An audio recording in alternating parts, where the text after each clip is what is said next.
Buonasera, benvenuti al secondo appuntamento con il Sindaco Risponde. Vi ricordo ogni martedì sera avremo il Sindaco Sergio Giordani qui a vostra disposizione, se è giusto usare questo termine, risponderà a tutte le vostre domande, alle vostre telefonate, ai vostri messaggi, alle vostre email durante la settimana sulle richieste che volete fare. Mi auguro in tempo durante la trasmissione, altrimenti durante l'arco della settimana il Sindaco cercherà di soddisfare le vostre richieste e dandovi una risposta. Vi ricordo i numeri per interagire: 345 3341 171 per i messaggi, 049 80 77 753 per le telefonate. Il Sindaco Risponde @gruppotv7.com per mandare le mail durante la settimana. Siamo in diretta anche sulla pagina Facebook, quindi potete fare domande anche nella pagina Facebook. Saluto il Sindaco, buonasera Sindaco. Buonasera a lei. Grazie di essere con noi, voi. Grazie soprattutto per dare delle risposte ai cittadini. Prima però di iniziare volevo ricordare due cose. Oggi lei era presente al funerale della gente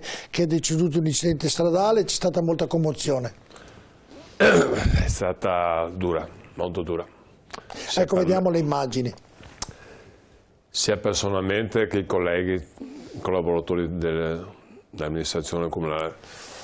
Il ragazzo giovane molto ben voluto, per cui vi garantisco è stato molto dura personalmente. Poi chi ha i figli capisce le cose. Giovane, appassionato al suo lavoro, ben voluto da tutti, è morto veramente in maniera tragica, per cui a me ha colpito moltissimo. Ho figli, ho nipoti, per cui capisco perfettamente cosa possono aver provato i genitori. Mi spiace tantissimo. Ci associamo anche noi alle condoglianze alla famiglia. Ritorniamo perché purtroppo la vita va avanti. Allora, durante la settimana, anche nella prima puntata, Sindaco, sono arrivate delle email più disparate, però io per correttezza le leggo tutte, iniziando da Marco che le chiede: Sindaco, ringraziando per l'ottimo lavoro svolto in questi anni, le chiedo, ci sono progetti per Ponte Vigo d'Arzere? Da molto tempo nessuna amministrazione ci pensa. Rispondo? Sì. Abbiamo appena inaugurato un campo sintetico da poco, stiamo rifacendo l'illuminazione. È vero che spesso l'Arcella comprendiamo anche Ponte Vigo d'Arzere, invece non è vero, è un quartiere a sé stante, però devo dire che sia l'assessore Michalizzi e l'assessore Bonavina si stanno impegnando molto in quel quartiere. È vero che l'abbiamo un po' dimenticato, questo è vero, e sarà nostra premura, ma stiamo già facendo tante cose, far sì che venga fatto di interventi. Michalizzi ha fatto marciapiedi, Diego Bonavina, come ripeto, ha fatto il campo sportivo sintetico, ovviamente con la collaborazione dell'associazione sportiva, insomma ci stiamo dando da fare. Va bene, ne leggo anche le altre, ci sono anche quelle bizzarre, però è giusto leggere. Molon Mariano le chiede come rinnovare la patente, dice che al momento sprovvisto usa comunque auto. No, francamente no, la patente penso che bisogna rinnovarla andando alla motorizzazione o affidandosi a un'agenzia. Sono d'accordo anch'io. No. Le semplifico perché è giusto rispondere. Sì, Poi Rigato Lucia, questa è molto simpatica, lamenta il traffico di auto davanti alla sua abitazione. Dice di abitare vicino casa dell'assessore Bressa, perciò pensava di essere tutelata da quanto lamenta. Ovviamente abbiamo anche i numeri di telefono e tutto della signora Rigato Lucia. Però se è una battuta, nessuno è tutelato, ci mancherebbe anche questo. Mi spiace che abbia il traffico la signora, questo sì, però non so, francamente non so dove abita Antonio Bressa, per cui, ma no, anche perché uno abita vicino a un assessore tutelato, assolutamente. Mi spiace per la signora. Se sapessi la via, forse potrei anche andare nella scuola. Casomai lo chiede all'assessore Bressa. Chiedo all'assessore Bressa dove abita. Dove abita, così le chiede, perché lì c'è troppo, dice che lamenta il traffico di auto davanti alla sua abitazione. Va bene. Questa invece è un po' più lunga, la manda Paola Cirigottis e Roberto Morandin. Dicono: buonasera Sindaco Giordani, riteniamo, pur non essendo residenti a Padova, bensì un comune della cintura exurbana, segnalarne quanto in oggetto viabilità e code persistenti percorrendo in ambo i sensi rotatori di Santa Croce verso Guizza e Abano o viceversa verso Santa Croce. Traffico e code anche con presenza di tram e semafori. Come da sempre sarà possibile regolarlo meglio quel semaforo, dice. Inoltre plauso per seguire ogni tipo di virtuosità e responsabilità su utilizzo impianti di riscaldamento, ma purtroppo i grandi centri commerciali, stores e grandi supermercati sia in estate che in inverno hanno temperature nelle interne disomogenee alla linea guida, non solo a Padova. Potrebbe essere richiamata l'attenzione dei gestori come ha preso l'iniziativa lodevole contro il fumo in aria in ospedaliere. Siamo certi, oltre all'amministrazione seguirebbe l'esempio in tal senso, altre amministrazioni seguirebbero l'esempio in tal senso per combattere sprechi energetici e di inquinamento.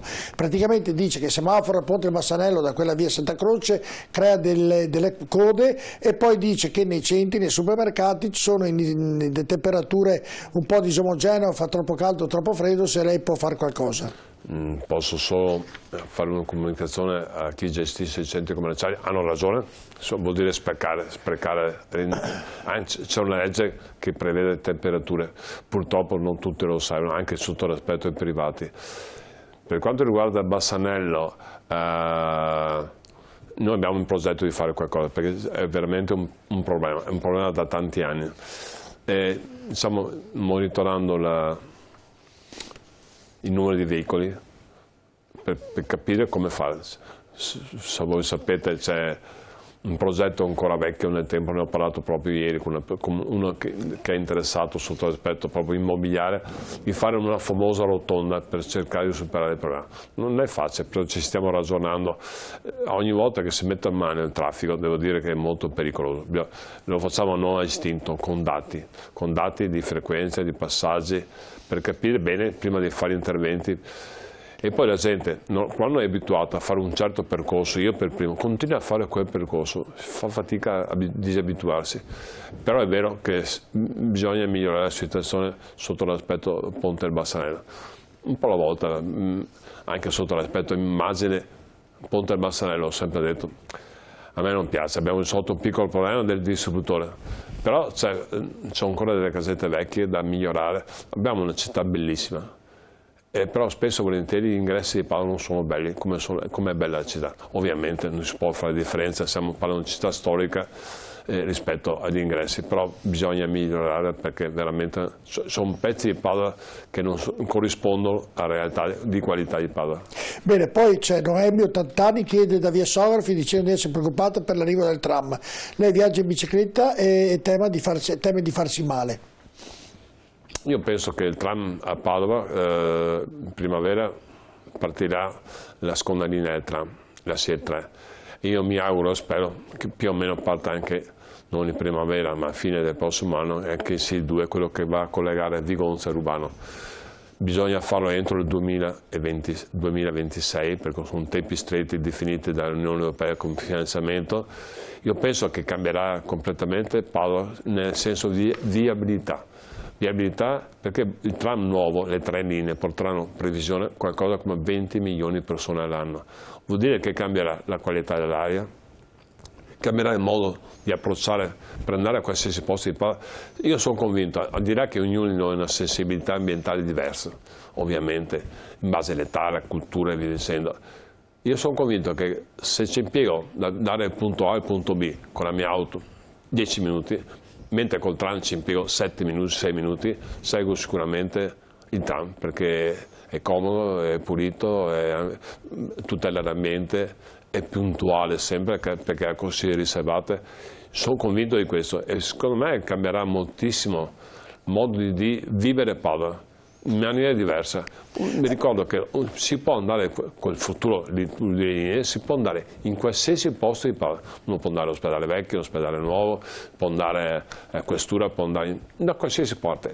È come avere una piccola, paragone ovviamente non logico, metropolitana di Londra e sotterranea. Questo vuol dire avere una piccola metropolitana dove si può andare dove si vuole.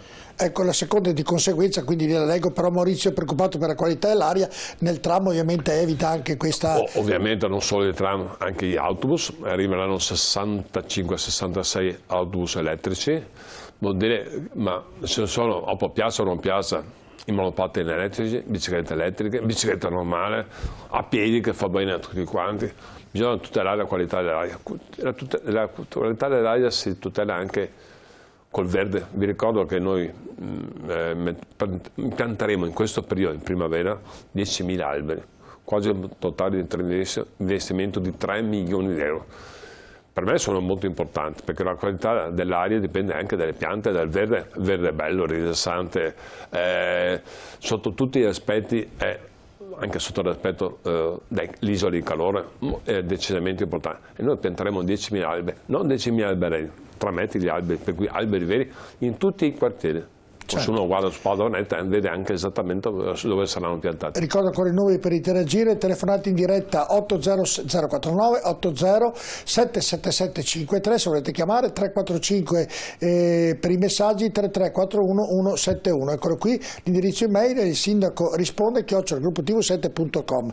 E Loretta da Torre invece si complimenta con il sindaco, gli chiede di continuare così, vuole segnalare solo la segnalazione che i negozi di vicinato sono pochi e sempre vuoti, però lì purtroppo un problema tra l'e-commerce e è un problema veramente importante questo. Stiamo cercando di incentivare le aperture dei negozi di prossimità, perché primo di solito sono negozi di qualità e secondo evitano di fare tante strade per cui inquinare, per cui stiamo veramente cercando di fare qualcosa di importante su questo aspetto. Senta sindaco, c'è invece delle persone in centro a Padova, in piazza dei Signori, che ovviamente stanno facendo un po' di protesta per via della Movida. Allora, una situazione purtroppo difficile. Allora, durante il lockdown vi ricordo che Padova era deserta, non c'era nessuno, per cui forse siamo un po' abituati a questo ritmo. Adesso sono ritornati gli studenti, vi ricordo che sono 61.000 studenti universitari, più 40.000 studenti medie superiori. Noi dopo mezzanotte è proibito nei locali musica, proprio proibito. Sì, ma se si mettono in piazza davanti che stanno dormendo, No, è proibito la musica nei quali rimangono i ragazzi che stanno sotto la piazza lì, magari fanno anche rumore. Però il Cicareggio sono 1.000 persone, 2.000 persone, è difficile gestire questo problema, nel senso, come si fa a evitare che i ragazzi parlino? È un po' difficile, ogni tanto eccedono, ma attaccano il telefonino, attaccano musica, noi siamo molto attenti a questo. Devo dire che oggi abbiamo parlato anche in giunta e mi sono ripromesso veramente di verificare qual è la situazione dell'assessore, perché l'assessore Bonavina con la polizia locale verifica in continuazione. Non sto dicendo che sta sbagliando, anzi devo ringraziare sia lui che la polizia locale del lavoro che fanno. Però quando sono migliaia di persone è difficile gestire questo problema. Mi sono detto con qualche assessore che nelle prossime serate, dopo mezzanotte, vado a vedere veramente la situazione com'è.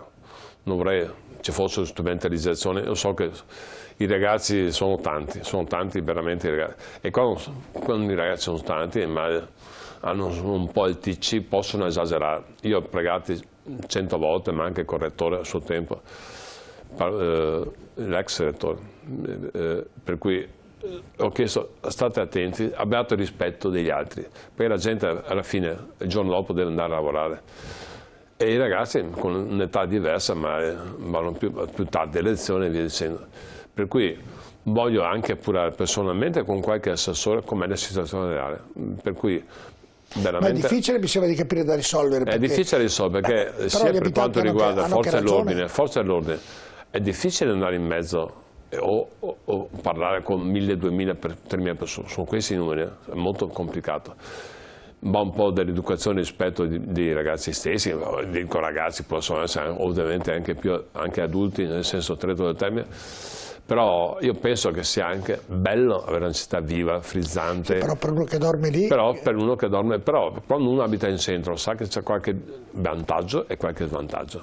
Ma si abitava già prima ancora, cioè cosa può, cambia casa? Ma quanti anni sono che c'è questo problema? Una vita, io me ricordo, ma sono normale, dico io, l'ho sempre letto questo problema. Beh, con i prateatici come negli ultimi anni, non tanto. Vi ricordo che la Piazza Signore l'ho sempre vista vuota anni fa, adesso è un po'... Vi ricordo, perché va di moda, adesso va di moda Piazza dei Signori. Però vi ricordo anche un'altra cosa, che i Navigli sono nati proprio per portare via parte delle persone, portarle in un'altra parte, per cercare di limitare i danni sotto l'aspetto acustico. Sono nati, penso il periodo di Flavio Zano è nato ancora, proprio per questo motivo, c'è sempre stato questo problema. E non sono contento che ci sia, chiaramente, anzi sto cercando di evitare al massimo il problema. Oltre a dire basta musica nei locali, musica locale deve essere in sottofondo, per cui uno può riuscire a parlare e la polizia locale controlla. E per quanto riguarda il chiacchiericcio di ragazzi, cioè, quando cominciano a parlare 1000 persone diventa un problema.